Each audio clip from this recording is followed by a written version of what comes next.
everybody. We're a little bit late. You gotta love technology. This was actually less a technical issue and more of a mechanical sort. I'll explain in a moment. Welcome to the show. I hope it sounds good. We want to hear from you. 567 777 2779 567 777 2779. In a few minutes, Joey will call in. I want to talk all things Tokyo. This is meant to be a debate show format. So let's talk Tokyo as compared to Disney World and Disneyland. And let's get into what separates the two and makes them distinctly different. And if you want to get down to the nitty-gritty, what's better? So, I'm not a big fan of that style of question, but let's just get down to brass tacks. Why not? You're here. It's Sunday. Hope to hear from you. 567-777-2779. And let me start by saying this. If you think that you can't afford a Tokyo Disney trip, you are mistaken. And I'm not just saying that because I can help you book a trip. And yes, that's a shameless plug. But you really can, and I'm going to explain to you in a moment how that's feasible, and then we'll get into the conversation. First, so I was about to start the show, and I realized there was no memory card in my board, and I go to put the memory card in, and it's one of those micro SD cards. And it completely, if you're familiar with those, missed the card slot and fell somehow behind it and inside the board and was stuck, and I couldn't even, with a pair of tweezers, remove it. So I had to take about, close to 24 screws out of the board, take the board apart to fish out the SD card. But we're in business. We're back. We're in business. And as far as Tokyo goes, obviously, I think it's fantastic. It is fantastic. But you really should, if you're considering booking a trip, you really should consider Tokyo and take a look at the price structure. Figure out a flight ahead of time. Get a reasonable flight, figure out which hotel is going to be more affordable for you or most affordable for you, and then, you've got the park tickets, which are $70 after a recent price increase. $70 per park. You can't park hop currently, okay? You can't park hop currently. So the way they've got it set up, and I think that'll come back soon, but the way they've got that set up, it's an individual park. And they say you can only go to one park a day, but if you really want to go to two parks in one day, you can. We did it. It may have helped staying on site, being able to accomplish that. But right now, they're not allowing hopping. Hopping used to be a thing. There's also an expansion coming. It should be open before summer. That'll be the Fantasy Springs expansion. And they're saying that's also going to include what is supposed to be the nicest resort on property. And I believe, if I'm reading it right, it may have access to both parks because of where the resort's going to sit. It's going to sit between the two. So 567-777-2779. How are we sounding out there? We sounding good? Good. Good feedback. So I want to talk to you about what makes Tokyo Disney so unique. And again, Yoey's going to join us in a little bit, and we'll get his perspective. But the presentation at Tokyo Disney as compared to the Disney parks in the U.S. is on a whole other level. From the rope drop experience to the nighttime experience to, and obviously I think we have the better fireworks shows. I shouldn't say obviously, but I think we have the better fireworks shows. But there are just aspects of what goes on there. And listen, they do 3 different parades currently at Tokyo Disneyland a day. Not the same parade 3 times. 3 different parades. I didn't even get to see them all. We didn't get to see them all. There was so much to do there. But what makes it so unique is the presentation. And Disney Sea is just epic, right? So it is, and it is presented in such a way. It's actually quite simply laid out, but it is presented in such a way, and it kind of opens up to you in such a way that it's just, the scale of it is huge with the volcano. And then you go towards 20,000 Leagues and everything going on over there. That's kind of the Jules Verne looking, steampunk looking era. And they have more of that over by Aquatopia on the other side. And then the whole park sort of wraps around behind the volcano. And there's lots of foliage. And that's where the Indiana Jones ride is. So there's like a a pyramid there, and then there's a coaster back there as well that's sort of in the same theme. So it's not really in Indiana Jones land, but that area's got that vibe, right? It's kind of jungle-esque. And then there's a boat ride that goes through there, and there's some food options, both carts and whatnot. And then between all of that, and sort of closer to where the expansion's going to be, is Agrabah and is the Little Mermaid. So I apologize. I just realized I am now live on TikTok. We're supposed to be live on TikTok and YouTube. So we are now going live on TikTok. I think the comments are off. The idea is to be over here on YouTube. The comments are on YouTube. I apologize. I just looked over and saw that. So when you get over to this Agrabah Little Mermaid area, it's a little more of the I don't want to say all the kiddie rides, right? But it's got the Jasmine Magic Carpets as opposed to the Aladdin Magic Carpets. It's got a Sinbad boat ride, which oddly Yoey really liked. And then it's got these Little Mermaid rides, which are fairly stock kiddie rides, but an indoor Little Mermaid area that is really well done and really immersive, and just a great area over there for the kids. And then on the other side of the park, and I'm sure my layout makes no sense to you unless you're looking at a map. On the other side of the park, they've got Tower and sort of a New York street and that whole vibe, and Midway Mania is back there and whatnot. But the heart of the park is this volcano and this Jules Verne inspired area. And it is just like you've never seen anything. I mean, Galaxy's Edge has got scale and scope, but this area here and the way it's built up and the level of detail and the areas in which you can explore, it's just breathtaking. And so that separates it from any of the secondary, we'll call them, Disney parks, right? The California Adventures, the Hollywood Studios. It is like nothing you've ever seen. But the way they've laid the park out in many ways kind of reminds me of Epcot, because all of these little ports, it's Disney Sea, right? Not Disneyland. All of these little ports are sort of compartmentalized with different purposes and different styles. So it's a very, very chill park. First thing in the morning, if you book a trip there and you're staying on site and you get what they call happy entry, you get in 15 minutes early, which I didn't think was a lot, but you're in 15 minutes early ahead of the lines, ahead of the security, because you're already checked in through security. So you're standing there at the gate waiting, and you're walking on these rides like Journey. You go to right away, go towards Journey to the Center of the Earth, or go to Soarin' if you're not going to buy a lightning lane. They call it something else, but you get the benefit by staying on site of getting in that park a little bit earlier, and that park first thing in the morning is already a little quiet. Things on the other side of the park open up a little bit later, so people tend to go towards Soarin'. That's the longest line. But what I'm getting at is if you go knock out Journey to the Center of the Earth, right, and then you go knock out like Indiana Jones, it'll practically be a walk-on. And there's a roller coaster over there. It'll be a 5-minute wait, because we were there a week, and at least for us, this was the experience. Then you take a boat ride around the park, right? You go walk back towards the boat. It's in this sort of jungle-esque area. There is a biplane back there, by the way, that you'll notice that says C-3PO on it, a little Easter egg. But take the boat ride, and just take the boat ride around the park. Get off the other side of the park if you want to, wherever you want to get off. And just enjoy how they've built this place up. And I cannot wait to see the expansion. But it's the presentation. And then when you get over to Tokyo Disneyland proper, they've taken the Disneyland format that Walt put in place. Okay? And they've heightened it. Their answer to a Fantasyland expansion is a full-on Beauty and the Beast castle. That's where the ride is. It's a whole Beauty and the Beast area. Okay? They are now adding to Tomorrowland what I think I read is probably going to be a Guardians-esque coaster. Everything is just the scale is bigger.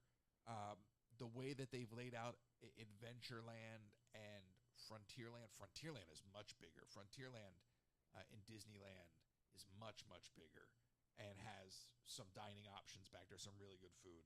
But the Adventureland area and everything that ties between it's laid out differently, but it's bigger and it feels bigger. I don't know technically if it actually is, but the way they've laid it out, so it's their version of it. But again, what makes it so unique is the presentation. You walk in on Main Street. Main Street's a covered area, very much like that covered area in Disney Springs. and you got a guy playing a piano on a bicycle. You've got tons of characters, okay? And that's the same thing with Disney Sea. When you rope drop, there are tons of characters right out there taking pictures with you. There's a hype squad of cast members. It's just it's a very heightened Disney experience. It feels like kind of like the old days of Disney. And but as far as Tokyo Disneyland is concerned, it's like I said, the layout is not quite the same. Like the train doesn't go all the way around the park. The train is compartmentalized as well over in the Adventureland area, but it's got the same sort of, you go inside, there's the dinosaurs, there's all of that. They've just taken Walt's layout and done their spin on it. And what I find interesting about it is this goes back to the first international park expansion for Disney. What these folks chose to do, meaning the Oriental Land Company, because if you're not familiar, the Oriental Land Company actually owns this park. This park is not owned by Disney. That's really where I'm trying to make a distinction here. The way they're choosing to present Disney is classic Disney. So this was the first deal that was ever done for an international park, and because of the deal structure, they actually own it. So they're making the decisions, they're spending the money. Disney is just getting a cut. However, they've structured that. I'm not quite clear on the numbers. I should probably look into that because it's kind of fascinating. But we're reading this book together, The Keys to the Kingdom, talking about Michael Eisner coming in and taking over the company, and he saw the deal structure, and he's noted as saying, I will never do this again. We will never do this again. But, and I'm sure Yoey will chime in on this, the way they're doing it now compared to the way we're getting Disney served to us in the domestic parks here at home is so different and so jarring in many ways, from the cleanliness, again, presentation, right? So it's the cast members, it's the cleanliness, but it's also the guests. There's a courtesy among the guests. There's a courtesy from the guests towards their environment. I've talked about this before. One of the most interesting things I saw were children trying to stand up on benches for parades to get a view. You can't even do that in our parks, but they're able to do that there. They're taking their shoes off. And this isn't just one family. I mean, this is everywhere. They're taking their shoes off, so they're just in their socks on the bench. It's just a courtesy guest to guest among the guests. Somebody bumps into you. I mean, super apologetic. And I know that's part of the culture in Japan, but it enhances the park experience where everywhere you go is so inviting. I mean, we're walking up, Yoey and I are walking up, and Nick, to Indiana Jones first thing in the morning. And from a distance, the cast members are waving us on and everything. It just, it's a very different energy. So what I think is really cool is that they're doing things that probably aren't making them a lot of money. Okay? I can't imagine they're making a lot of extra money making the churros Mickey-shaped. Okay? I don't know how much more money they're making the eggs have a Mickey-shaped yolk. But they're doing it because they know that the guests love it. And I guess in many ways, it probably drives up food sales, because these food cart lines are longer than anything you've seen in our parks. I mean, the line to get the it was like a teriyaki chicken bun was so long at rope drop. I mean, we're talking people rope dropping food carts and churro carts. The line for the potato churro, which is over by in the back of the volcano by 20,000 Leagues, that line is super long, first thing in the morning. So food for them is part of the presentation. That also separates them. I have to tell you, when I came back to these parks, the snack options are very boring. The snack options at Disney World are very boring. A Mickey pretzel, a churro that is not shaped like Mickey, popcorn. These are all good snacks, but they're boring. The ice cream bars, whatever it is, right? So it's the same old, nothing new. Here, everywhere you go is a different churro cart, a different flavor. Everywhere you go is a different popcorn cart, a different flavor. That's not even mentioning the popcorn bucket variety itself. So there's all of these little things, and the popcorn buckets are like $20 each, and they're 2 to 3 to 1 in terms of quality, double if not triple in quality to what we're getting. I bought a Droid bucket the other day at Hollywood Studios that has a little blinking light in it. for $25. I got that Beauty and the Beast stained glass window 4-sided thing for I think 22 bucks. So there are things they are doing over there that aren't likely making them a ton of money, at least not in the short run, right? Maybe in the long run, these are encouraging things for the guests, but these are the things the guests want. The guests want the little things to make their Disney experience feel heightened. So, and Yoey and I talk about this all the time. We talk about this all the time.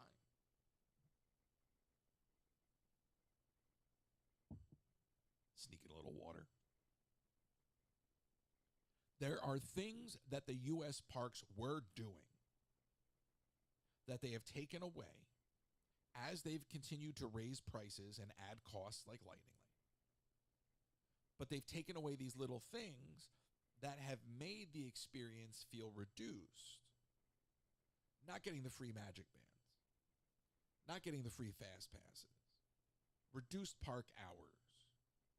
Now, the park hours over in Tokyo are about 9 o'clock. They're not that great, and there's not really a lot of nightlife. I didn't actually go to their version of Springs. I need to do that next time. I was so enamored by the parks, but there was no immediate nightlife in the hotel, in the resort area. There wasn't much there past a little bit of dining. You know, there's no lounge or bar. The outdoor pool was closed while we were there, so the indoor pool I didn't go by. Nick checked it out. That was an additional cost. So it's not the kind of thing where you pay a resort fee. If you want to use the pool, it was an additional cost. But one of the things Yoey and I keep talking about, in conjunction with taking away those little things, that if Disney actually owned Tokyo Disney, they would start taking away some of those things as a cost-cutting measure, and it would take away part of the experience. Because again, Mickey-shaped churros, maybe in the long run, Mickey-shaped churros are inviting some more people to buy churros, right? Having some different flavor churros. People are going to buy churros. Disney's making a killing on churros. But having the variety, the fun of walking around the park and discovering a new popcorn flavor, discovering a new Mickey-shaped food, just makes it more Disney, right? It's more magic. And it all sounds so silly, but that's what we're going for. So they're doing it in such a way that they're presenting it in such a way that they are,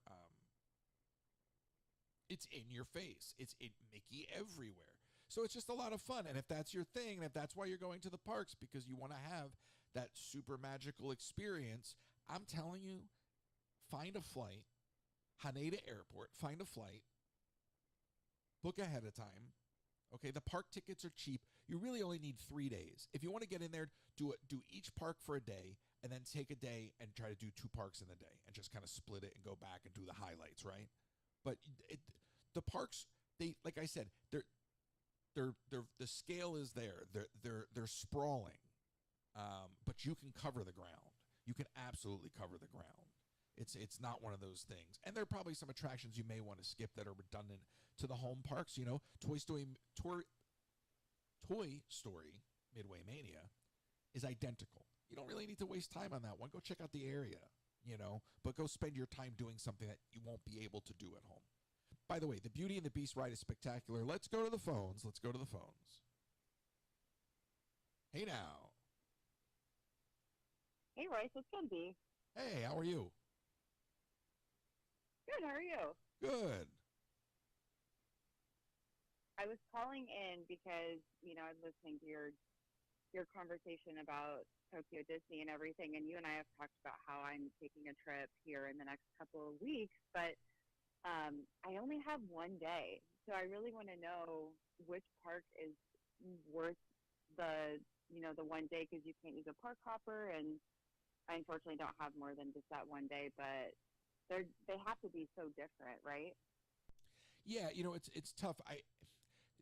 Part of me says go see the difference in Disneyland, you know, but you have to see Disney Sea. So my answer really is going to be simply do both parks in 1 day. Because what you need to do and experience at Disney Sea is less about the attractions and more about the park itself and the snacks and the food and all of that, right? There are certain attractions I would say, like Journey to the Center of the Earth, 20,000 Leagues. Check out their version of Indiana Jones. You know, if you want to see their version of Tower, You know, you're not going to go to Turtle Talk probably. You're not going to go to Toy Story Midway Mania. But you're probably going to want to get over to Disneyland to check out the Beauty and the Beast ride, which is going to be a tough one to get on. You're going to have to buy a pass and wait till later in the day. So there's a way to do it. I just think, like, you have to see Disney Sea, right? But you're already there. How do you not go on the Beauty and the Beast ride? I know. And it's really tough. Like, I wish I could spend a few days there, but, we're only in Tokyo for about 4 days, and, there's so much to see and, whatever. But, I mean, can you fit in both parks in one day? Like, I know you said that Tokyo Sea is more about, the park itself versus the rides and everything, but I would have to guess that the other park has a lot to see as well, along with the rides. So I don't know. I get worried about, like, not getting enough time in both of them. And so I mean, eventually go ahead. No, here's what I would do. I would do the morning in Disney Sea, and I would figure out what you really want to do over there. Maybe Tower's not even worth it to you. I mean, part of it's going to come down to, slight tangent for a second. The way the Lightning Lane's set up there, they have a 40th premiere. I'm sorry, they have the premiere access, and then they have the 40th anniversary. The 40th anniversary applies to a certain set of rides, and it's free, right? So currently they have that. I don't know after the 40th what they're going to do, but that is going to allow you to get a return time for certain attractions. Then on the other side, you're going to have to buy an individual Lightning Lane, if you will, to get on certain attractions. So what I would do is I would know ahead of time, and they're going to sell out quick, and even the free ones are going to go quick.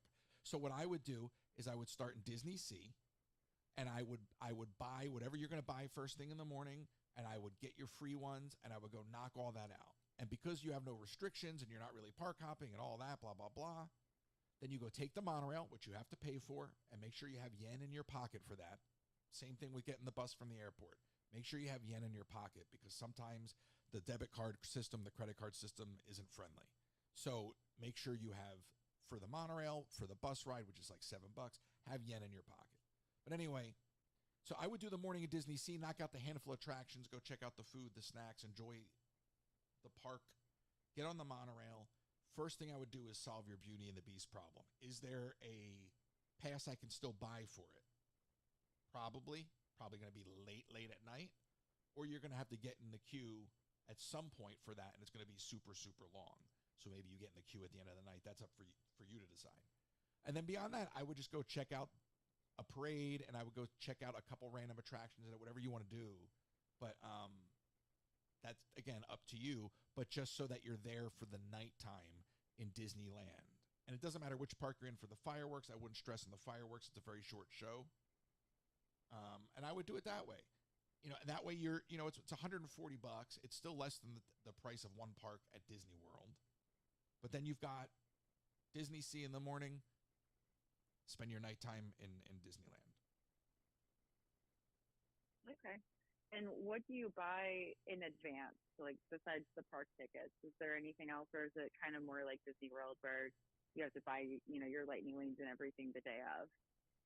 I wasn't able to do any of that until I had the ticket and was able to scan it into the app, right? And then it allowed me to start configuring stuff. So it's just have your tickets and scan them in the app. I didn't have them the way we were doing it, because we weren't sure what we were doing each day, is we were buying the tickets day of and scanning them.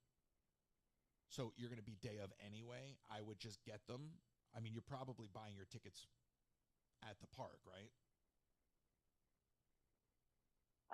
Yeah, I mean, probably. I haven't looked into it too right. much, but listen, their website's really not great.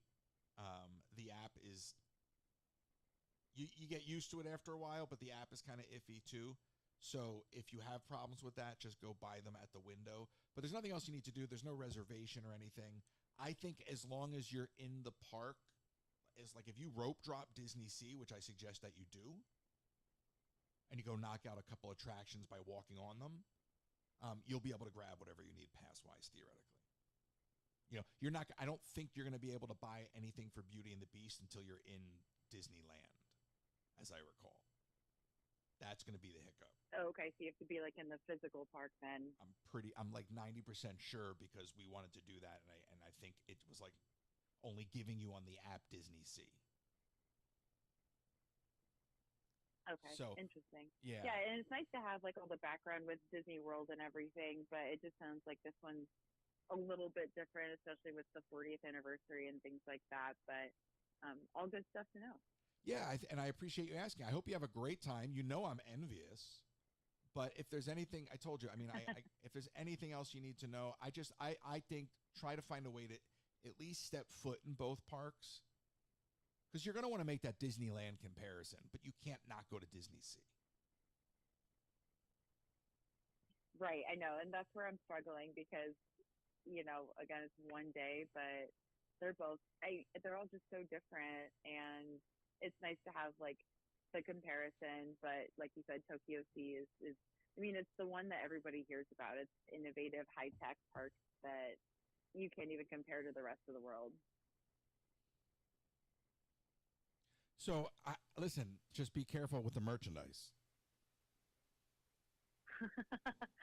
Well, that's I guess the nice part about starting off our trip in Tokyo, because I have another like week and a half of cities and countries that we're going to. So I'm going to have to budget that, pretty well. Otherwise, I'm going to run out of money on my trip. Yeah, and you're going to be throwing things out to fit merch in your luggage. Oh, yeah, that's the other thing. I have a carry-on for 2 weeks. So. Oh, I mean, listen. That's going to be the real problem, because when you see the things they sell over there, you're like, I didn't even know they made it. I didn't even know anybody needed this. But now I do. That's going to be your merchandise experience. Dangerous. Yeah. Anyway, I'm going to keep moving, Kenzie. We have more calls in the hopper. Let me know what else I can answer for you offline. I would happily do so. You know that. I will. Thank you so much. Have a great time. Thanks. Yeah. Bye.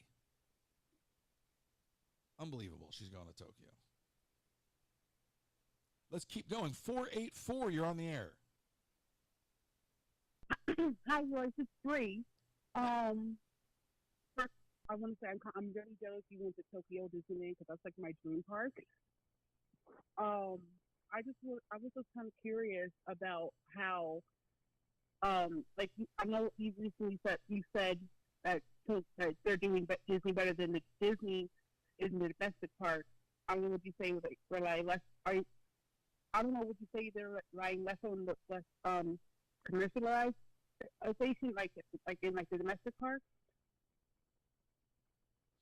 Are you asking me? All right, you want to rephrase that one more time, just because? Yeah, sorry. I would say like when it comes to like how Disney is doing it's better in like the international parks. Would you say they're relying less more of making money and being more dedicated to what listening to what the consumer wants, and rather instead of saying, okay, what's the quickest thing that can be the next buck? I don't know if that makes more sense. Well, no, it does make sense. So here's the thing. I have not been to any other Disney of the international parks. They're all run by Disney. Mm-hmm. I can't imagine when I go to see those how they're going to compare to Tokyo. I think in many ways I've done a disservice to myself by going to Tokyo first, because it's not run by Disney. I think when it comes to what's going on in our parks, absolutely. I can speak to our parks because I've been to them quite a bit.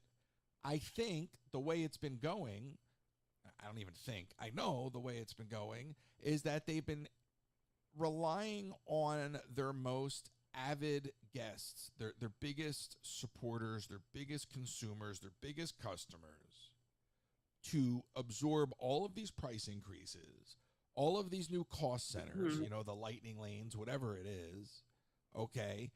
And they haven't done anything to make it affordable or accessible for new guests. They're coasting on what they've got in terms of demand. They don't need to bring in a new following, but they're milking the people that they're relying on. And they're not giving them anything additional. And in fact, like I said earlier, they're taking away, and they have taken away. And in doing so, it makes you feel like you're getting less. even if it's something silly, you know. Some of these things. I know the No, please go sorry, ahead. go ahead. Because I know the last time I was in Disney in Florida this past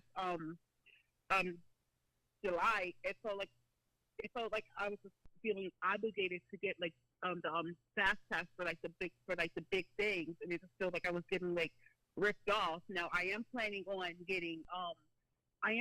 going to Disneyland, so I'll finally be able to compare Disney World and Disneyland. But not even like the whole cost effect. I think it's also the fact that like I know you were saying how the people who visit the park are more or I don't want to say like I don't know different. I don't know if would you say you felt less of like a tourist trap that Disney World kind of is, because if you have to admit, it kind of is a tourist is kind of the for tourists and everything. Well, listen, all of these companies are built to make money. Okay, so even in Tokyo, you know, they're there to make money. But what I'm suggesting is that they recognize the value of the experience. What Walt set out to accomplish was to create an experience for families where adults and children could be entertained together in an environment that was friendly and welcoming, not a carnival style environment, you know, something that was clean and inviting. And people said back then that that was not necessary. People said back then that nobody cared about those things. And it was an innovation for Walt to take that approach to creating his park. That's what made Disneyland so unique when it was finally opened. So what I'm talking about isn't so much chasing the dollar. I mean, look, yeah, you're getting a better deal over there in so many respects. Part of that's the conversion rate. Part of that's their pricing. All of those things. But they're there. They're absolutely there to make money. I mean, and in fact, by slapping Mickey everywhere, they're probably, you know, raking it in more than if they didn't. But what I'm saying is, when I go to Disney, I want to have that Disney experience. And I think that the company has lost sight of that at home. So when you come and you do your trip, and you're going to have a great time, right? And you're going to wind up paying for some things to accomplish some things and make sure that you have a great time, you know, but you're probably going to notice some things, or you're probably going to be thrown by some change, whatever it is. You know, and I don't even mean to be disparaging in that respect. It's just sort of like, you know, it's just the reality, right? The company has gotten to the point where it's gotten bloated and they're cutting corners. And I don't even feel comfortable saying that to you because I just want you to have a good time. But this is the conversation we're having. Right. You know, I walked into Disney Sea and they're like, they got the banner out and they're greeting you and the characters are there hugging everybody and taking pictures. It was just sort of amped up. And I feel like the magic has been watered down. Maybe that's the good way to say it. Mm-hmm. So, you know, yeah. I'm all for making money. Like, good for them. Like, that's the thing, Disney. Like, if you start putting Mickey shaped yolks in your eggs, I'm buying every dish, right? So, right. Like, they probably just don't care. They know that if they did, people would go for it. In the long run, they've probably looked at the data and said, it's not worth it. Listen, have a great trip. The phone lines are lighting up here, and I love this because these last radio shows, we did not get a lot of calls. So I want to make sure I talk to everybody. Thank you so much for calling in. I also want to make sure that I don't hang up on myself because then I'd have to do some things that are complicated to do on the air. So let's keep moving here. Yoey, I see you. Hold on. 478, you're on the air. Hey, Ward. How you doing? How are you? I'm all right. What's up, buddy? Alex, lower. How are you? Sorry. You lower whatever's going. Yeah, can you lower? Do you have something going on in the background there, or is that? Yeah. Hold on, real quick. Can you hear me now? Absolutely. What's happening? Okay, I was using my headphones. Sorry. No, you're good. What's happening? Nothing. I was going to talk about Tokyo and Disneyland and Disney World. So the thing that I am so jealous of what I the most is that Soren Q. That's That right. Soren pre-show. Yeah, yeah. It's unbelievable.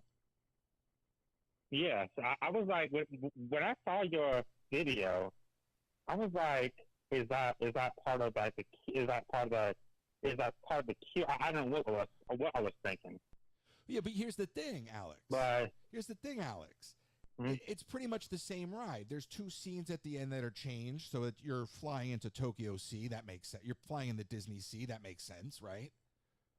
yeah, But the choice to do that in the queue is exactly what I'm talking about. And you bring up a really good point. Like you look at that and you're just like, wow.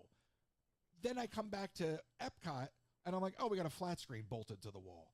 Okay, that works. yeah, And I wouldn't have noticed the difference until I went to Tokyo because I didn't know any better. But they gave you something there that they didn't have to give you. They wanted to give you. hmm And we're having an honest conversation here. That's just something that they would cut right out of the gate. They'd be like, nah, it's too much money. Great idea. Just cut it. We're trying to save some money here. Cut it. So the Oriental Land Company Yeah. spared no expense. yeah. And Michael, I have a question for Yes, you. please. What was the most unique snack that you ate at Disneyland, at Tokyo? I mean, Well, the that potato you can't churro, get anywhere here. the potato churro surprised me. It was something I had wanted to try, but the line was super long every time I passed it. And the last day, I only had a few hours, and I said, I'm just going on like a walking tour of the park and eating things that I haven't eaten yet, or eating things I want to eat again. So I finally got to this potato Mhm. churro, Alex. And I thought, oh yeah, potato churro, like that'll be cool. There was some filling in it, some glaze in it. I'm like, what did they put in this potato churro?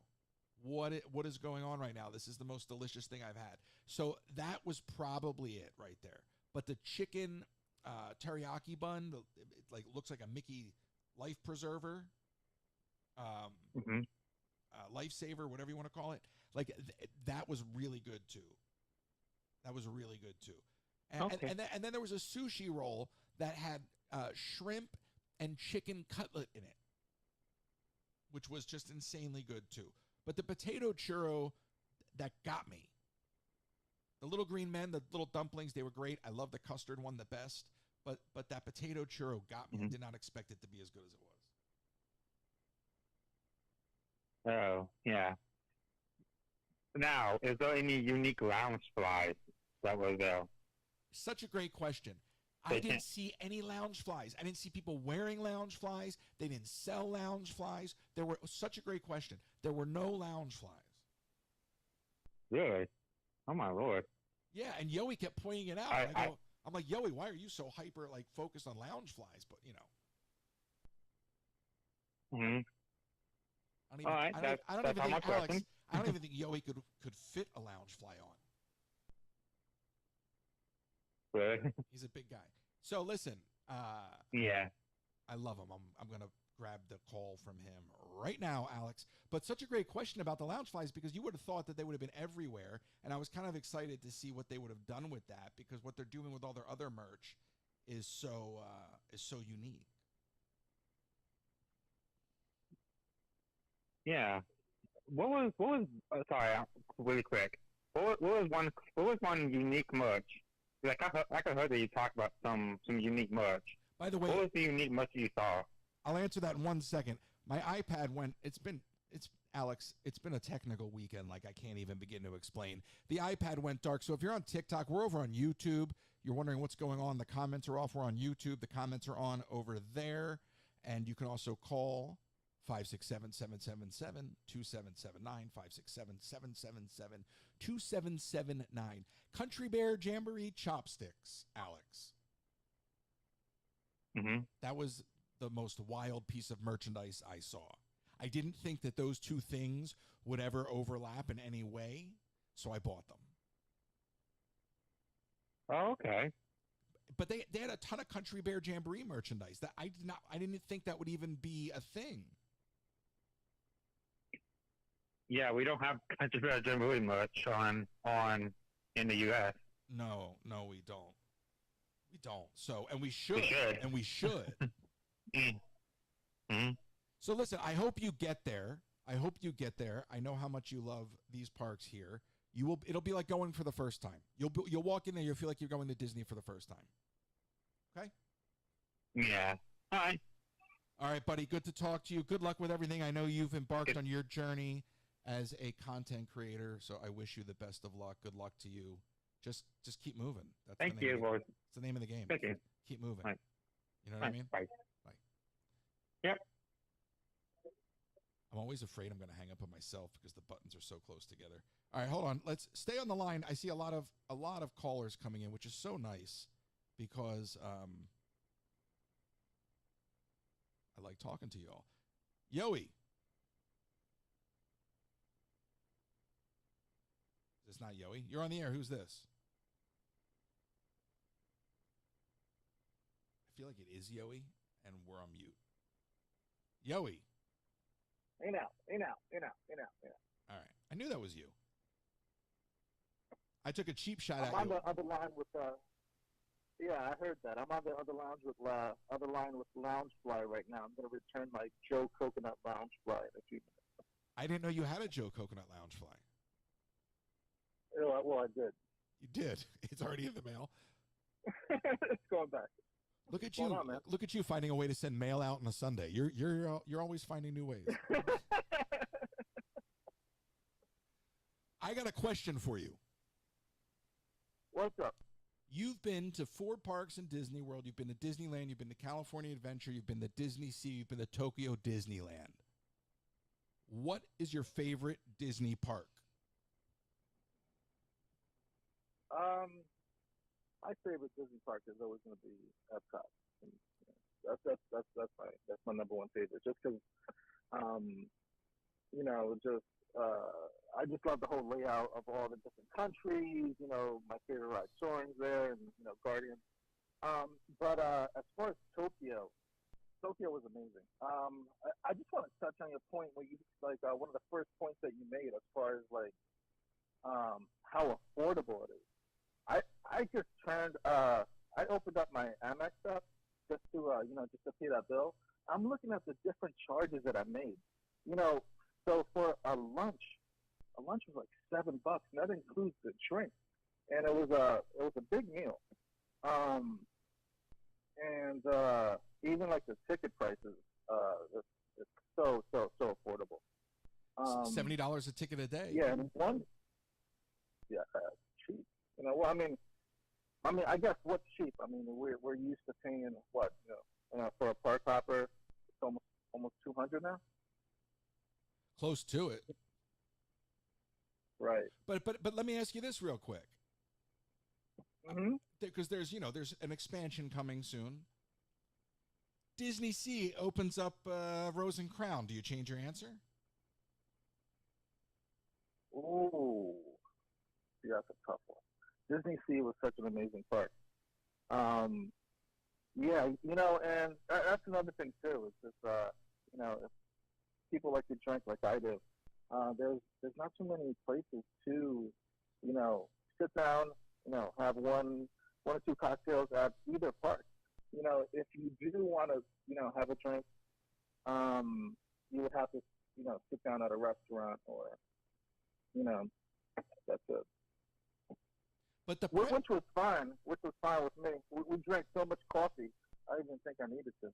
Oh my! We drank so much coffee before we left the room because we were up so early before we could do anything, and they had Right. instant coffee. So they're these little like packets of coffee. They look like those little like Gatorade things you dump in your water, but they're instant coffee. And then the coffee cups are the size of like teacups from something out of Alice in Wonderland. So those are dainty for us, And so we're sitting there sipping coffee out of a thimble. And constantly, so we're calling up. Yoey and Nick are calling the front desk. They're like, can we get some more coffee? And they're like, how many? And they're like, 13, 14. They're like, excuse me? We're like, so we just drank lots of coffee. But Yoey, I think that's part of the presentation thing that I was talking about earlier. and that's just one of the many things. But the way these parks were presented was so distinctly different than the parks at home. Right. And I think, as soon as you go in, staying at the park is huge. People, what is it, 15 minutes? We get in 15 minutes early entry if you stay in Disney in Tokyo. 15 minutes might not sound like a lot, but those 15 minutes, those lines, get long quick. Soaring and the volcano ride. Tower. Yeah. Well, listen. And, go for it. Go for it. No. So what I'm saying, as soon as you go in, you get this feeling from the cast members. Not even, you know what? Forget that. Starting from the guests, because once you go in, you walk down that side entrance, you see people already lined up. People line up, sitting down. They sit down so neatly. They're playing their little games. Talking to each other. They're not like crowded all at one area. It starts from the guests, and then once you go in and you get greeted from that first cast member scanning your ticket, so friendly, or like above and beyond friendly. And you go in the park and everyone is waving. No matter who it is, it could be a guest, it could be a cast member, it could be someone cleaning the garbage. Everyone is constantly waving, and then you're like, hey, they just, I don't know, just seems genuinely happy to see you. I thought that the cast members at Disney World, are amazing. I still do think they're amazing, but, in Tokyo, it's just on another level.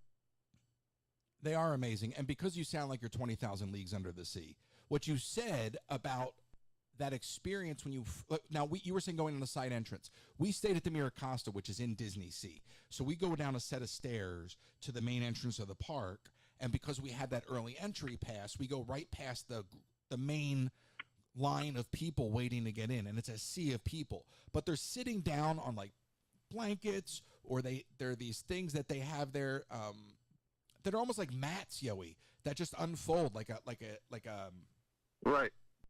I don't even know what kind of material it is, like a nylon mat or something. So when they're sitting out for the parade there, they can sit on the ground without having to sit on the ground. Just things like that. But everybody's sitting there, and it's very calm. It's a very different vibe. You go to rope drop here, I mean, people are standing there, and they're still elbowing, and they're stressed, and just everything about it presented differently literally from the gate.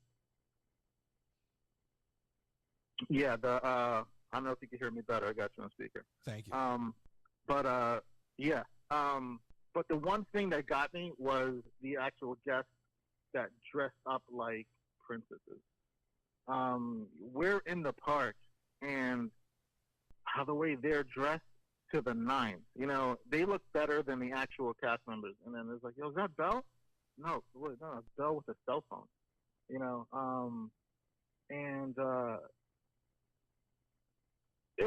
was so surreal, because just going into Magic Kingdom, that's frowned. Like, oh, well, you can't do that. You can't even dress like a princess or a character.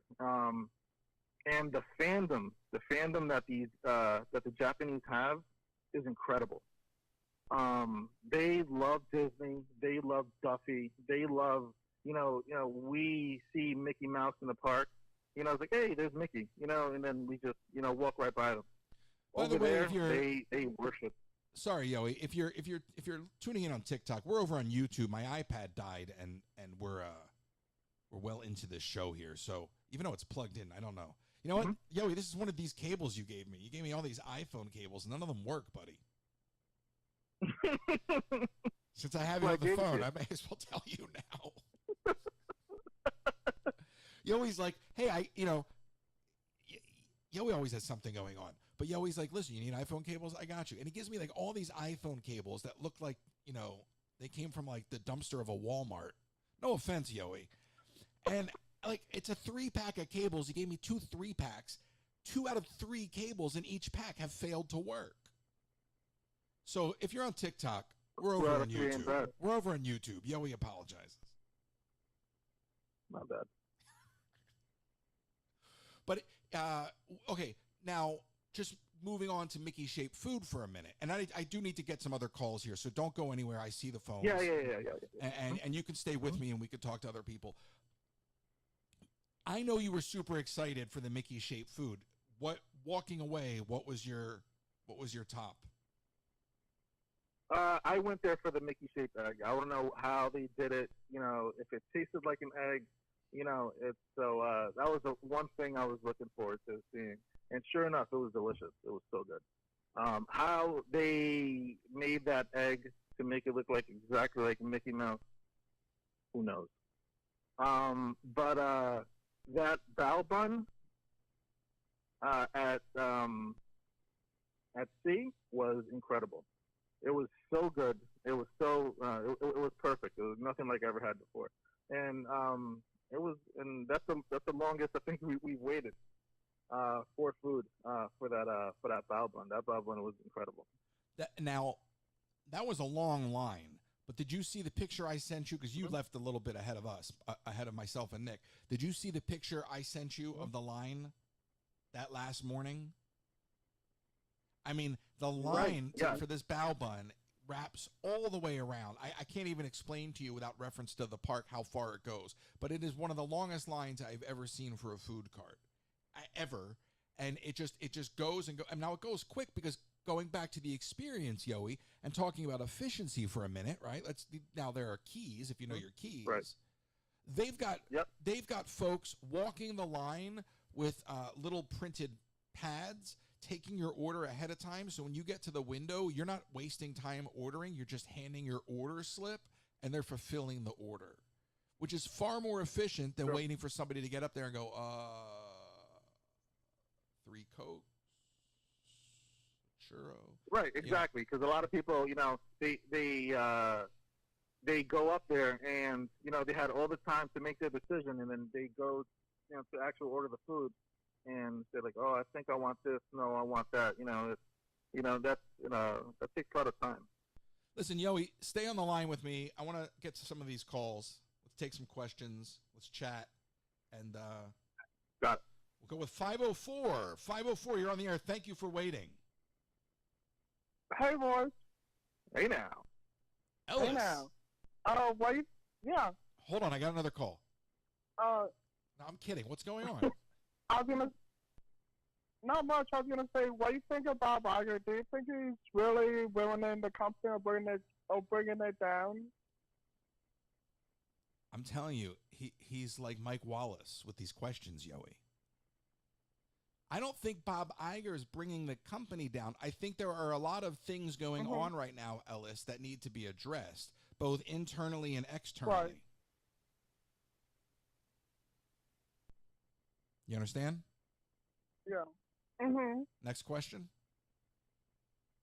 So you say how Disney Tokyo is better than Walt Disney World? How can Walt Disney World become better than Disney Tokyo?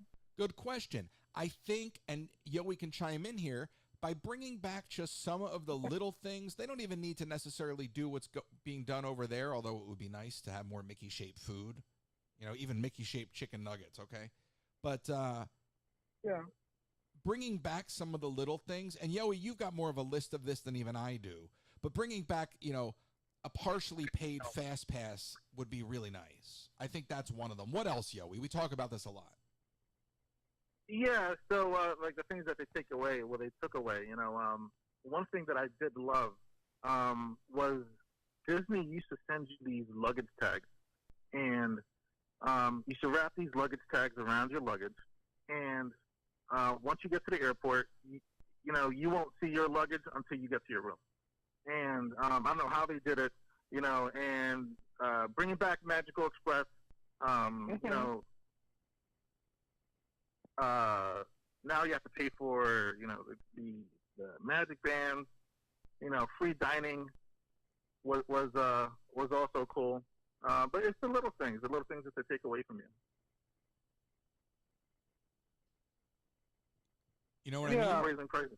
Now, Ellis, he just listed 6-7 different things. right? These are all Right. things. Mhm. These are all things that make the experience better for the guest. The luggage tags sounds like such an incidental thing, but it is a convenience. Right. Yowie doesn't even know how they do Now, it. like, How did my luggage get from the airport to my room? This is magic. But it's a convenience. Mhm. So bringing back little things like that. Now, maybe you don't have to bring back the Right. magic bands. I kind of think the magic bands are antiquated anyway, quite frankly. Mhm. And the way that they do it over there, they don't have magic bands. Much like Disneyland, you push your phone under a barcode scanner, and that gets you in. So, Ellis, there are things like that. Sure. But also, Ellis, like having the parks being Uh-huh. open later would be really, really nice. Yeah. You know? But what do you think of like Tiana's opening? Could that put anything to it? I think opening a new attraction always helps. But generally speaking, and this goes back to what I said at the top of the show, you're playing to your most feverish supporters at that point. It's the Disney diehards that show up day one. Yoey, what day when we were in Epcot and everybody was in line for merchandise and it was wrapped around the walls, and then the next day you could just walk in the store? Was it the 40th? Oh, that was the 40th, you're right. Right. So, they'll get a boost from opening up Tiana's just like they do any other attraction, just like Moana, but it tapers off very, very quickly Right. because that all that is really doing for the most part is rallying their base, if that makes sense. Their base consumer, their base guest. You can walk into the Moana attraction now. There's no line for Moana. They were banking on this huge line for Moana. It's not there. I haven't seen it. Maybe somebody else has, but it's not there. Because they're not making the parks accessible to everyone, and they are relying on those that are willing to pay, which is fine, but they've reduced the experience. They know that we're going to pay. So, right. But so you think that Disney World Board is going to get any better now or get more worse? Though? I think Disney World will be better when you're here, Ellis. Oh, okay. I hope. Listen, I don't think it's so much about getting better. I think it's restoring some of the experience. I love Disney World. Disney World's fantastic, but we're just comparing and contrasting the Disney World experience to Tokyo. When you walk into the Tokyo parks, Ellis, it's like walking into Disney for the first time. It's just a heightened experience. Everything is just amplified. It's just amplified. And having Mickey-shaped food everywhere and all these little things and different flavor popcorn and churros, it's just a different experience. Listen, I love trying all the different snacks. It's very, the best thing we have at Epcot is the food festivals. But even that's redundant because every year it's generally the same menu. They don't even change the menu that much from year to year. So they're coasting. It's status quo, Ellis. Do you know what I mean by status quo? Yeah. Okay, so it's status quo. And I just think that sometimes when you go short term, it's good. Yeah, it's good for the bottom line. But if you go for the long term, it might pay dividends. Even if you're just going to rely on your most loyal guests, if you're going to rely on the annual pass holders and whoever else and whoever else is coming to absorb the increases. In other words, you're not worried about new customers because you have so many, your demand is so high, you can just milk it. And if that's the way you're going to play ball, at least bring some things back that may make people feel good about it. That's all. So you don't think, you really, honestly, you don't think Bob Iger is bringing the company down? No, but I mean, you ask me this question all the time, like it's a lean forward, hard hitting interview, and like secretly, I have these feelings toward Bob Iger. They don't exist, Ellis. But I admire your tenacity. Ellis, one more question, Ellis, one more question, please, because the phone lines are lit up like a Christmas tree. You understand what I'm saying? Okay. Yeah. No. One more question from you. What did you think of Once Upon a Studio? I watched it finally last night, and it was Mhm. so well done. Yeah. So well done. Mhm. Yeah, it's pretty emotional. Make you looking at Walt. It was very touching. Mhm. All right, buddy. Good to talk to you as always. I hope to see you Good on the to talk live to this you. week. I don't know if you have any Later, Alex. Disney trips planned Later. in the future, but maybe you will. We'll see. Well, I'm coming down for Tiana's, right? Remember? I totally forgot. No, you didn't. No, you know me better than that. I'll talk to you later, Ellis. Okay. All right, bye. Some good questions from Ellis, as always. I think this is actually Nick. We're going to go down the line here. This might not be, but I'm pretty sure it's Nick. Hey, now. Hey now, Yoey. Hey now, Roy. Hey now. Yeah, Roy, you were talking about Yoey and those iPhone cables. You remember that umbrella he gave me? Yeah. No good. No good. He gave you That's why I gave it to you, bro. So it turned inside out right away. Wow. Yoey's just handing out That's dollar unreal. store merch. Alibaba, bro.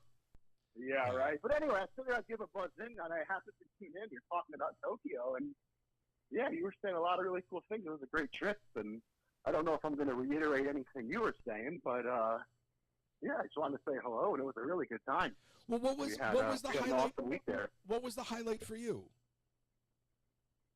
Sure. So I think it's kind of all three of us agree. Beauty and the Beast was an amazing ride.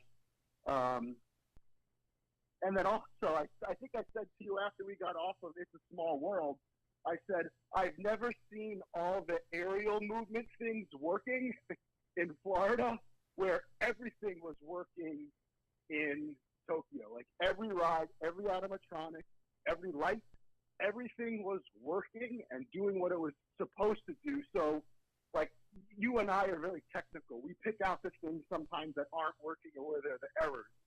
But there were none. So I was able to enjoy the ride even more because I'm not trying to think, why is that off or what's wrong with this fixture or animatronic. So that was very, very, very neat being down there and seeing it all like that in such great, pristine condition.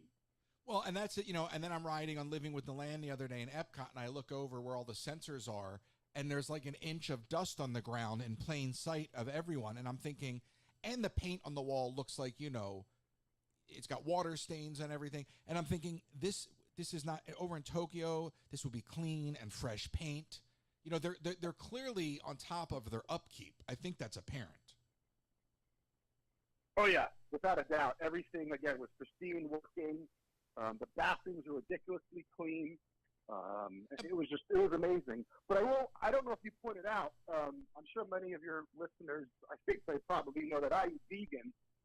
And they also, in Disney World, they have plenty of vegan options, and they really cater to food allergies and things like that.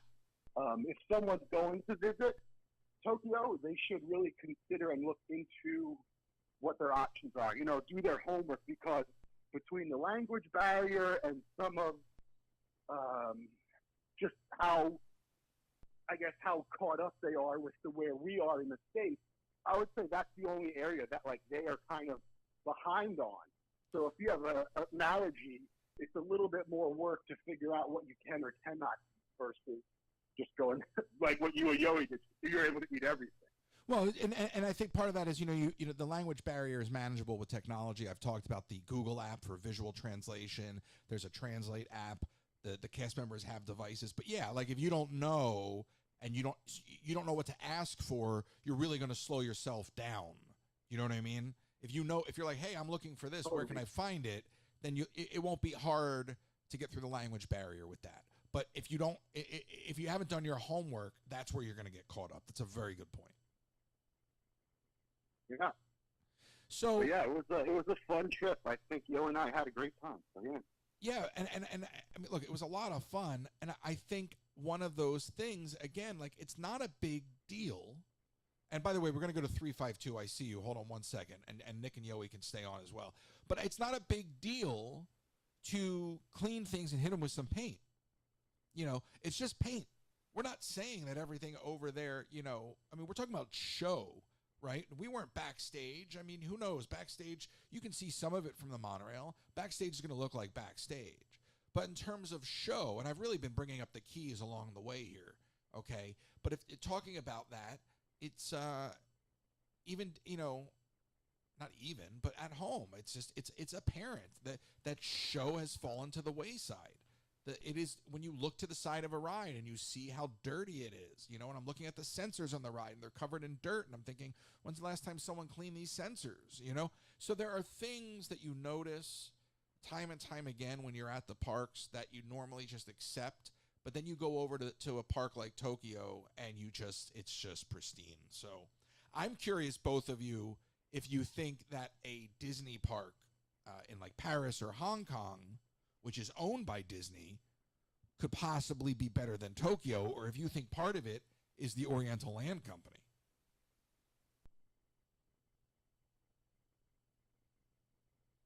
Yoey? I don't know if Yoey's still there, but I'll start, I guess. What you were telling me, Royce, when we got there is that the Oriental Land Company basically had a blank check to do whatever they needed, you know, and it was very apparent that they just, you know, they were able to spend any amount of money to make what they envisioned and what they wanted to happen make happen. Well, and they're also continually spending, you know, they're continually spending, much like you said, about slapping on paint, keeping things up and running and looking clean. I don't know if in Florida maybe they have less. Yeah, and I don't know in Florida or Disneyland in California, do they have less staff or cast members to do that? Do they have less of a harder preventative maintenance schedule? I don't know. No. But again, it was very apparent in Tokyo. No, it's work ethic, right? It's work ethic and it's pride. And I really think that's what it comes down to. And 352, I'm going to get to you in 2 seconds. But this is what I'll say to that, Nick. Seeing it on the inside is it's work ethic. There's no sense of pride. I could tell you stories about standing in the middle of Animal Kingdom at 2:30 in the morning, seeing something that needs to be fixed that was as easy as resetting something, okay, and being stuck debating it for 20 minutes because this is not our problem, this is operations problem, F them. And I'm like, no, this becomes the guest problem because it impedes the guest experience, and you're spending more time talking to me about it than me going inside and resetting it. Well, you don't know where the key is to unlock the unit to turn it off and on. I'll just unplug it and plug it back in. No, that's not our problem. This, that, and the other, all these things I can't say right now. That's not our problem. That's ops. And it's like, do you not even understand that this isn't a debate between ops and, you know, it's the same thing with engineering. It's not a debate between ops and the techs. It's not a facilities. It's not a debate between facilities and engineering. It's a team effort to preserve the guest experience. So I saw firsthand what the culture looked like, at least where I was. They clearly have the pride over there. Let's go to 352. Sure, and it's very apparent, very, very apparent. 352, you're on the air. Thank you for holding. Hi, hi Yoey, hi Nick, hi Royce. I'm JJ Leach on TikTok. Hey. So, but I just wanted to ask, because I have a friend who is from Japan, and they don't consider the Disney that we know and how people make this like a vacation and they do all that. To them, it's just another place to go. Why do you think the difference is that it's normal and not so special to them as it is when we do it for here in the States and over there? Great question. I think part of it, as compared to Disney World, is because Disney World is a vacation destination and it is a tourist destination. Now, compared to Disneyland and Anaheim, that's a locals park. So it is just another park in California to go to, because there's Knott's and there's Universal and there's Six Flags. And then you go down to San Diego and you have the parks down there. So I think that it's probably just because it is not a vacation. Tokyo Disneyland is not a vacation destination. It was a park that was built for locals. It is a destination for Disney enthusiasts who want to experience the international parks. But the international parks were built for locals. Disney World is built in a place that makes it accessible for people from around the world to come to. You know, it's open all year long, Yeah, I so can it's get got that. good. It has good weather. But I will tell you, I mean, and we talked about this while we were there too. We didn't see a lot of folks that looked like they were traveling from outside the country. It looked like mostly locals. Every so often, you would see somebody. You know, you'd run into somebody that had like a sports jersey on or something. But generally speaking, it appeared to be, you know, Japanese consumers, and I would imagine most of them were local. At least local to Japan. Yeah, she said it's just like a normal, like what we would do to go to a park and stuff like that. They hop on their train or they walk over, and then, you know, because she's just outside the city of Tokyo, and she's Japanese, but she's like, she says, it's just a park. I don't see why people come over here just to see it. But that's what people do at Disneyland. And by the way, if you're on TikTok, the iPad died because Yoey gave me cheap iPhone cables last time I saw him. But there was a sign up there that said, No, I was we're on watching you on YouTube. So if you're on TikTok wondering what's going on, we're over on YouTube, Disney Parks Live. It's on the website. But Disneyland is very much the experience you just described. A lot of folks are annual pass holders. A lot of folks will go to Disneyland, have a bite to eat, hit up a ride, or watch a show and go home. It's a locals park. I'm not saying it doesn't get people visiting from out of town, that it's not, you know, a destination for some in terms of vacationing. But Disney World is built in such a way that you could spend, you know, weeks in the bubble and never have to leave, because it is a vacation destination. There is more than enough to do. So this makes me very interested for when you go to Paris and you go to Disney there, to see your ideas on the differences between all three, because like you said, Tokyo is completely different than any of the other parks because they're all owned by Disney. So the difference being that, you know, comparable, you know, what you see as far as being the international rather than just the local. Well, we're talking about it. Yoey and I are talking about Paris next, maybe even a cruise. I don't know. I think we're going to keep this adventure going. I don't know if Yoey, are you back on the line? I'm here. What is your thought? Do you think that the international parks, the ones that we haven't gone to because they're owned by Disney, do you think that like they have a chance of outshining your Tokyo experience, or do you think that part of what made Tokyo so unique is the fact that the Oriental Land Company is making these decisions? I've been to Disneyland and, you know, obviously all the 4 parks in Disney World.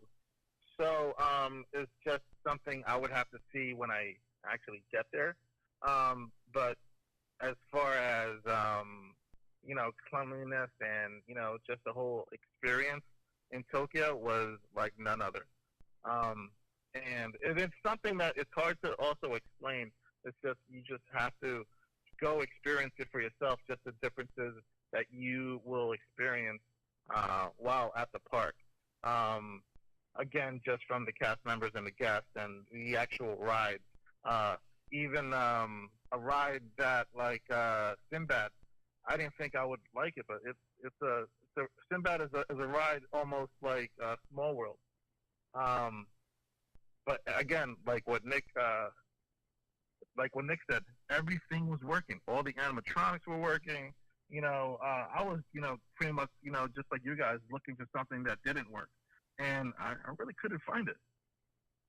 Well, the fact that we're even talking about things working as if that's a barometer probably tells you all you need to know about the state of the domestic parks. Because I understand rides being down for maintenance, and especially if it's routine. So I understand all that, and there were certainly things in Tokyo that were not open. We rode 20,000 Leagues. The next day it was closed. So there's always going to be something. But the frequency at which things go down now in Disney World I mean, from my experience, it's worse than it's ever been. It's worse than it's ever been, you know.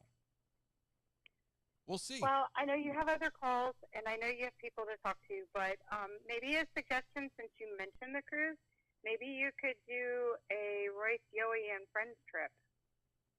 Oh, there you go. We could all like book rooms and have fun together. There you go. That'd be cool. Yo, we make that happen. So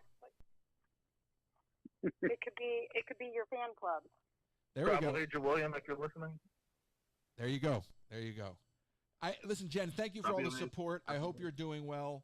We're going to wrap up this show in a minute. I got one more question for the guys, and I appreciate everybody. Again, if you're on TikTok, we're over on YouTube right now. This will be up as a YouTube replay shortly thereafter, wrapping up the show, and it'll be available wherever you listen to your podcasts. So you can always get it on iTunes and whatnot. And, of course, the website, Royces.com's got everything. We also have blind boxes up there, holiday blind boxes, mystery boxes, actually, and you can get those mystery boxes on the website, Royces.com. We'll take one more call, and then I'll ask you guys that question. 479, you're on the air. Hey now. Yes, hello. I was just wanting to know what's the difference in like the attire for the parks? Do they dress up in matching outfits in Tokyo like they do at World? Like, is it more respectful? Like, you don't see all the girls walking around in their crop tops and stuff like that. How's the dress code in Tokyo? Good question. What was your name again? It's Susan. It's Bethany. Excellent, Susan. So It's Bethany. oh, it's Bethany? Bethany. Why'd you say it's Susan? Yes, sir. Why'd you say Susan? She's an idiot. Oh my. I might have to mute this. Is that Danny? They're there. I just muted them. Oh Lord. So, listen, it's a great question.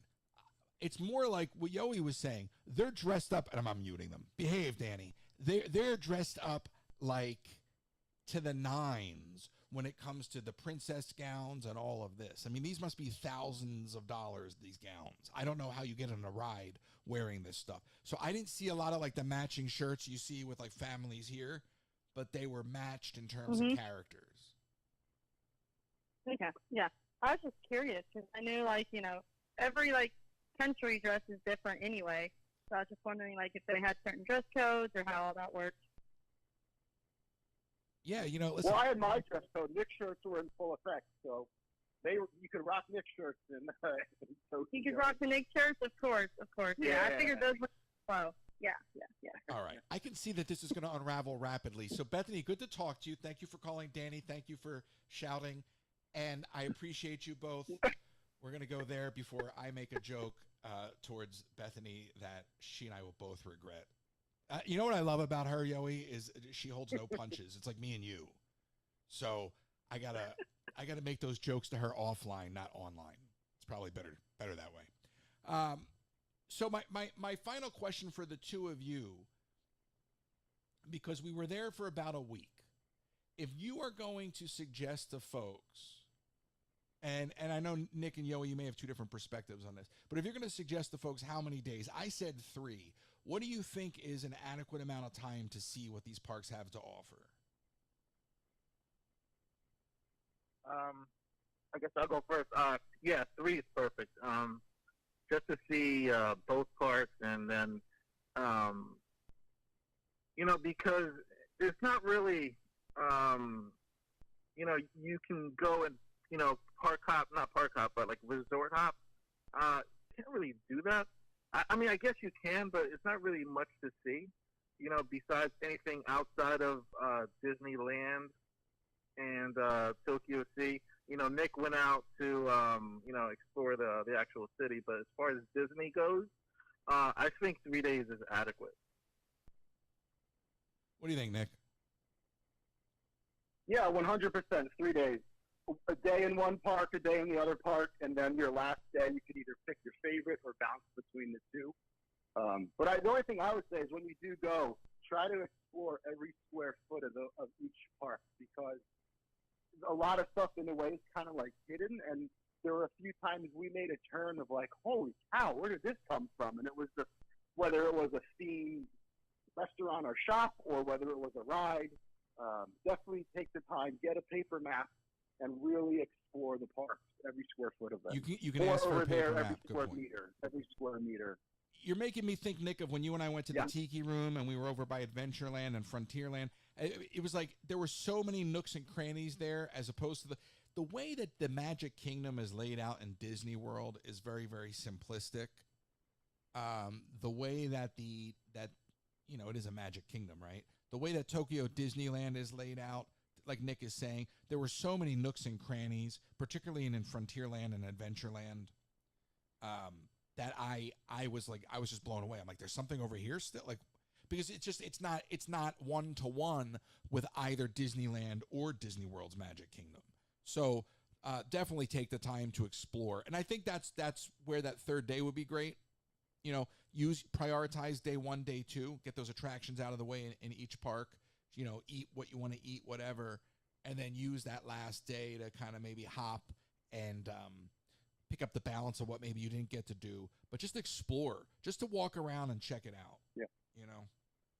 Hey, Royce, let me also throw in that last day you and I were there, where you went to the parks and I didn't. I went and I did, basically it's like a Disney mall outside of the park. It's free to enter, much like Disney Springs. I think it was called Ikspari or Ikispari. And that, again, is another great area to explore and try and check out all the different nooks and crannies over there, from shops to restaurants to just many really cool themed things. And they also pull a lot of stuff, I felt, after being in the actual city of Tokyo. They brought a lot of that into it, so you are kind of getting the actual city experience as well while you were pretty much on property. That's actually where I got my Country Bear Jamboree chopsticks, because I was in Disney Sea. I regretted not getting them when I saw them, and then decided I needed them, but couldn't find them, and Nick found them. And the stores get really busy. I mean, and it's a sea of people, and you're generally the tallest person in the store, so you feel like you're like drowning in a sea of people, and you can't get out. And Nick was like, I'm going to start throwing elbows. And I was like, please just get the chopsticks. Like, please just get the chopsticks. Yeah. So thank you You're for lucky, that. because I went back in. After I left, I went back in. Like, I'm going to give him one more shot, and it worked out. All right, listen. Last thing, 2-minute version of this. Last thing. Yoey wasn't there for it, Nick, but you saw that this guy was following us around the park for like 3 hours. I talked about this on the live. But like you Oh, I missed it. Okay. 3 hours or something like this, and you chime in at like the last minute, and you're like, this guy has been following us around, and you completely embarrassed him. Props to you for not only recognizing him, but for calling him out. You completely to the point. The next thing you know, the guy's like shaking your hand, telling you to have a good day. So it was like Magnum PI or something. I don't know what happened, but Nick was like, this guy's following us. So good job. Yeah, I mean, we were able to pick up, or at least I was able to pick up on it, especially once we got into the stores, because every entry or exit way, that guy was there, and I could see his eyes on us. And then as soon as I would look at him, they would dart away. He'd pretend he was doing something else. So yeah, I was able to pick up on it, and we figured out what was going on. So It's just a good thing Yoey wasn't there. You know. yeah, Insane. Okay. No, that was great observation by Nick. Yeah, Nick was on top of that. All right, one last thing actually now, because I'm thinking of all the fun little stories. So we did room service one night, and we all like fell asleep, and the room service cart was still in the room, and they asked you to push it out. So it's like 5:30 in the morning, you know, and I'm like just about to get up and start making some of that instant coffee that we were burning through. And I notice Yoey's up, and he starts rolling the cart out, and he's got the door open. I'm like, let me help him. So I push the cart out. The door closes behind us at 5:30 in the morning. We're locked out of the room. I'm barefoot, like in my pajamas. You know, Nick is dead asleep. We're knocking on the door. Okay. Yeah. Nothing. Mind you, whenever you knock on the door, it echoes like through the whole floor. You know. And so then, yeah, you were very politely knocking. You were very lucky. I heard. I think the second time you guys knocked again, I was like, what's going on? And I looked around and no one was there, and I was like, interesting. Well, but because they politely knock there. It's a very quiet knock. You have to listen for it. Otherwise, it's not like a banging on the door. But Yoey, if you've ever heard Yoey's laugh, Right. Yoey starts cracking up because we're trying to call the front desk and we're walking down to the elevator bank, which was like, a considerable walk, and we're just stuck. And he's cracking up, and I'm like, shh, quiet. I'm like, because now they're going to come up here because you're making noise at 5:30 in the morning, not because we're locked out. Eventually, Nick came to and got us in the room. But it was. I mean, you can just imagine the circus. So, but it was a lot of fun. We got to do Paris. Yoey wants to do a cruise. So Nick, you have to join. I'm all aboard. All right. Yeah. All right, It was good a lot show, of fun. good show. It was a lot of fun with you guys. Yoey, I'm going to give you the last word on Tokyo Disney because, we're comparing them to Disney World. And the idea here is to compare and contrast and talk about which one's better and what they're doing wrong here. What's your final thought on Disney World as compared to Tokyo Disney? Final thought for Disney World. You just need to get there, to step it up just a little. Stop taking away and keep raising prices. And even like those popcorn buckets. I'm not into popcorn buckets, but the quality and just the differences, just in that over there. The merchandise and that's about it. There you go. All right, there it is. Thank you both. Appreciate you. Good show. Good show. it. And we'll do it again. That was a lot of fun. I appreciate everyone calling in. I really enjoy getting to hear from everybody. And I just, hey, listen, we'll do this again soon. We have a book club show next Sunday, so soon enough indeed at noon. And I'm sure technology will put up a fight. But noon next Sunday, live on YouTube, simulcast on TikTok. You can call in then too. We'll discuss 5 more chapters of the book. The book is Keys to the Kingdom. I appreciate you all. Thank you so much for listening. This will be up wherever you listen to your podcast. There it is. Thank you, Nick. Thank you, Yoey. Thank you, everyone, for calling in. I appreciate you all. Have a lovely day. Goodbye.